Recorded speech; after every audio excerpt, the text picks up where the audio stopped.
வணக்கம் சினிமா ரசிகர்களே, பாகுபலி பிரியர்களே. இந்திய சினிமாவின் பொற்காலத்தை மீண்டும் ஒருமுறை கண்முன் கொண்டு வந்த ஒரு காவியப் படைப்பு பாகுபலி. அந்த பிரம்மாண்டத்தின் முதல் பாகம் வெளியாகி 10 ஆண்டுகள் ஆகிவிட்டன. இந்தச் சிறப்பான தருணத்தில் இயக்குனர் எஸ். எஸ்.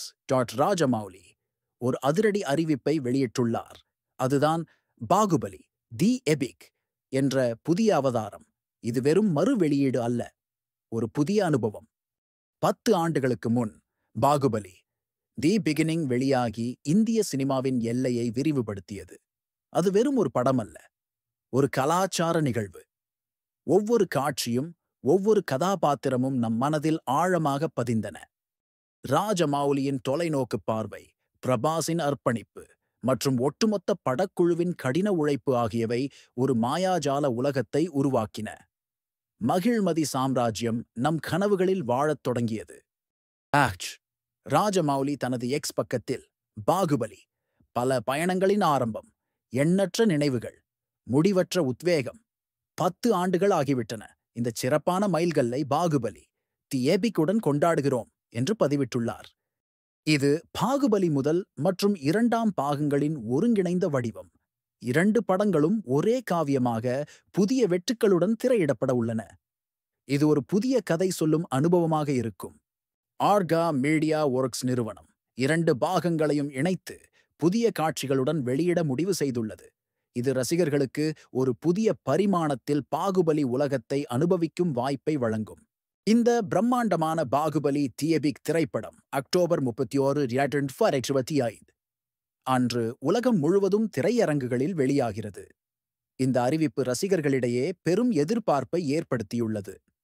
இந்த அறிவிப்பு வெளியானதும் சமூக வலைத்தளங்களில் ரசிகர்கள் தங்கள் மகிழ்ச்சியை வெளிப்படுத்தினர். ஒரு எக்ஸ் பயனர், "ஓ மை காட், காத்திருக்க முடியவில்லை. தனிப்பட்ட முறையில் பாகுபலி 2 எனக்கு மிகவும் பிடித்தது" என்று பதிவிட்டுள்ளார். அவர் மேலும், "அமரேந்திர பாகுபலி காதல், ஆனால் பாகுபலி 1 தான் முக்கியமான அடித்தளத்தை உருவாக்குகிறது.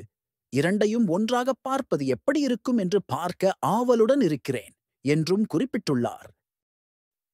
மற்றொரு ரசிகர் பாகுபலி 3ஐ எதிர்பார்க்கலாமா என்று கேள்வி எழுப்பியுள்ளார்.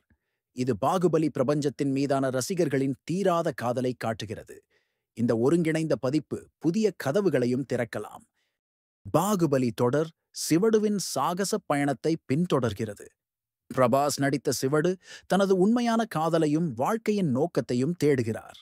இது ஒரு வீரனின் எழுச்சி மற்றும் ஒரு சாம்ராஜ்யத்தின் வீழ்ச்சியின் கதை. பாகுபலி தி பிகினிங் சிவடு தனது காதலி அவந்திகாவுக்கு தமன்னா பாட்டியா எப்படி உதவினார் என்பதை விவரிக்கிறது. மகிழ்மதியின் முன்னாள் ராணி தேவசேனாவை அனுஷ்கா ஷெட்டி விடுவிக்க அவர் போராடுகிறார். தேவசேனா கொடுங்கோல் மன்னன் பல்லால் தேவனால் ராணா டகுபதி சிறைபிடிக்கப்பட்டிருந்தார். இந்த முதல் பாகம் கட்டப்பா ஏன் பாகுபலியை கொன்றார் என்ற மிகப்பெரிய கேள்வியுடன் முடிந்தது. பாகுபலி 2 தி கன்க்ளூஷன் இந்த கேள்விக்கு விடையளித்து கதையை ஒரு பிரம்மாண்டமான முடிவுக்கு கொண்டு வந்தது.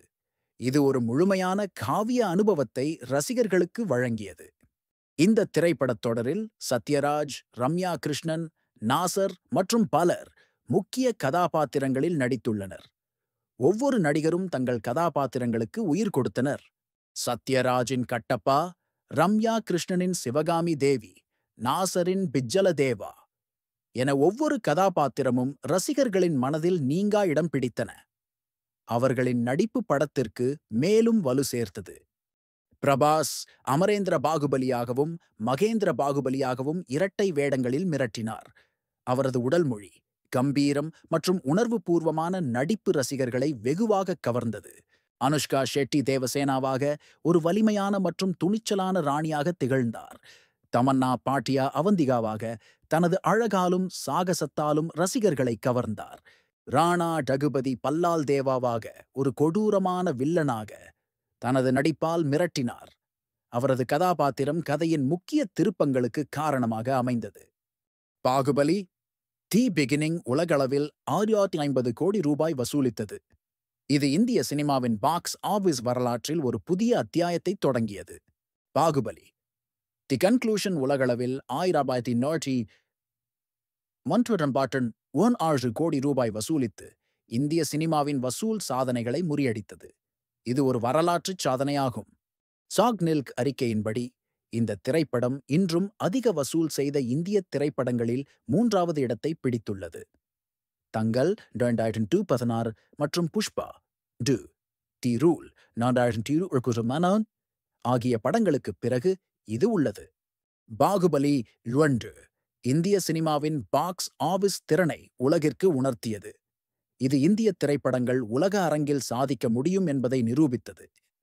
பாகுபலி தி எபிக் வெளியீடு வெறும் ஒரு திரைப்பட மறு வெளியீடு மட்டுமல்ல. இது இந்திய சினிமாவின் பிரம்மாண்டத்தையும் கதை சொல்லும் திறனையும் மீண்டும் ஒரு முறை உலகிற்கு உணர்த்தும். ராஜமௌலியின் இந்த முயற்சி புதிய தலைமுறை ரசிகர்களுக்கு பாகுபலி உலகத்தை அறிமுகப்படுத்தும். ஏற்கனவே பார்த்தவர்களுக்கு ஒரு புதிய கோணத்தில் இந்த காவியத்தை அனுபவிக்கும் வாய்ப்பை வழங்கும்.